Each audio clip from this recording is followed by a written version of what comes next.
오늘의 아리아리 소식, 첫 번째 소식입니다. 한글과 컴퓨터 대표 김현수 씨가 국내 민간 기업 최초로 우주항공 사업에 도전한다는 포부를 밝혔다고 합니다. 두 번째 소식입니다. 교육청 직원이 맞춤법과 어법이 틀린 문자 내용을 보고 음성 사기 전화 진행을 막아 피해를 예방했다고 합니다.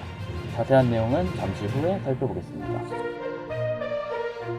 안녕하십니까. 한글과 한국어에 대한 이모저모 흥미롭고 중요한 소식을 전해드리는 시간, 아리아리 소식의 진행을 맡은 김미르, 윤영우입니다.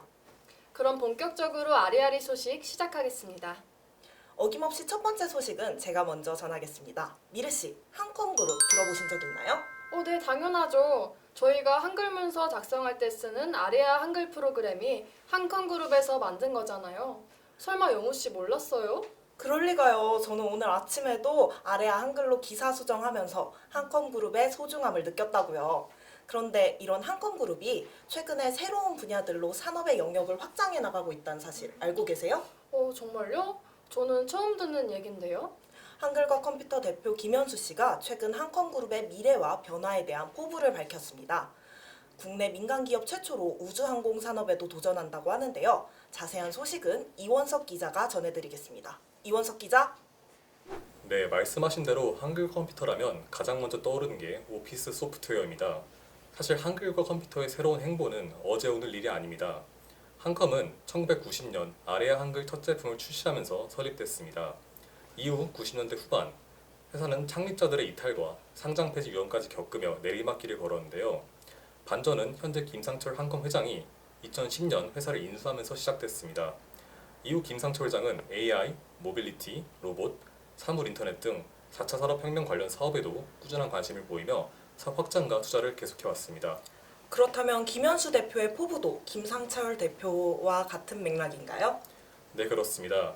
지난 8월 2일 한글과 컴퓨터는 김상철 회장의 장녀 김현수 그룹 총괄 부사장을 각자 대표에 선임하면서 본격적인 2세 체제를 구축했습니다. 1983년생인 김현수 대표는 계열사 한컴인스페이스를 통해 2020년 상반기 초소형측 관측용 인공위성 세종 1호 발사를 계획 중입니다. 이는 국내 민간 기업으로는 최초인데요. 나아가 김현수 대표는 추가로 인공위성을 5기까지 발사 후 수집한 영상과 정보를 연계해 거대한 영상 정보 시장에 도전한다는 청사진을 밝혔습니다. 수집한 정보는 농업, 재난관리 등 분야에서 활용할 예정이며 한컴그룹 사업의 미래와 새로운 사업에서 중심이 될 거라고 예고했습니다. 네, 그렇군요. 신사업 구상과 함께 젊은 대표가 가져온 또 다른 변화가 있을까요? 네, 가장 큰 변화는 한컴기업 내부의 분위기 변화입니다. 김현수 대표는 직원 간 위기를 치우고 수평적인 조직 문화 구성을 위해 직급 없이 님으로 호칭을 통일하는 제도를 시범 도입했습니다. 더욱이 대표인 본인도 익명 채팅을 통해 문답을 주고받는 등 직원들과 직접 소통하려는 의지를 보인다고 합니다. 네, 젊은 대표와 함께 성장해갈 한컴그룹 정말 기대가 되네요. 어릴 때부터 사용하던 한글과 컴퓨터 프로그램의 한컴 기업이 이렇게나 성장하다니 정말 놀라운데요. 영호 씨, 한글문화연대 기자단으로 활동하면서 맞춤법에 더 신경 쓰게 되지 않나요? 저도 그래요. 맞춤법 틀리는 사람 보면 막 고쳐주고 싶은 마음도 들고. 맞아요. 저도 그러는데요. 저는 맞춤법 틀리는 사람 보면은 괜히 호감도 더 떨어지고 그러더라고요. 최근에 이 맞춤법 때문에 전화금융 사기를 막은 사건이 있었다고 합니다. 맞춤법과 전화금융 사기요? 뭔가 상상이 잘 안 되는데요.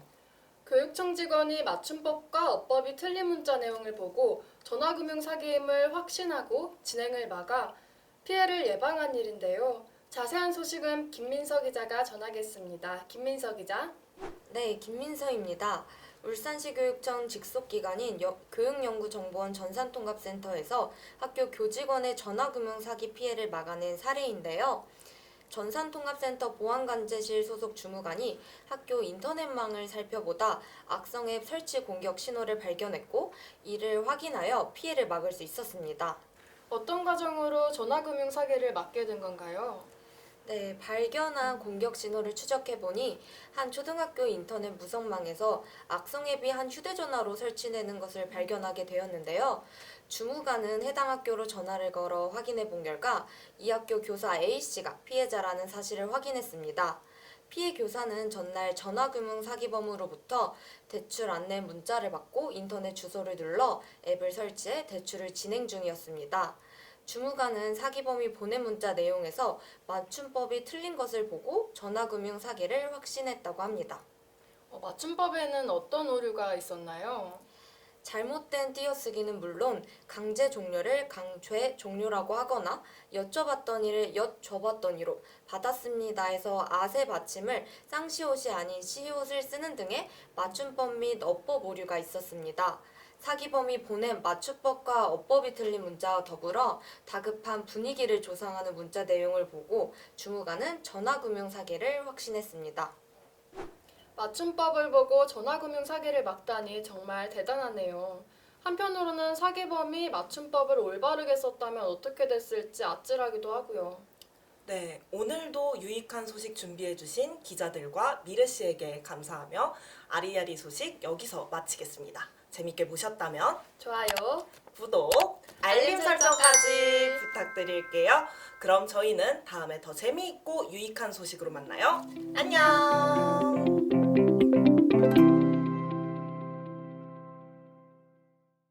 이원석 기자. 컷. 사실 한글 컴퓨터는 새로 컷. 네. 괜찮아, 인간적이야. 인간미 있어. 어떤 과정으로 전화 죄송해요. 컷. 네. 전화금융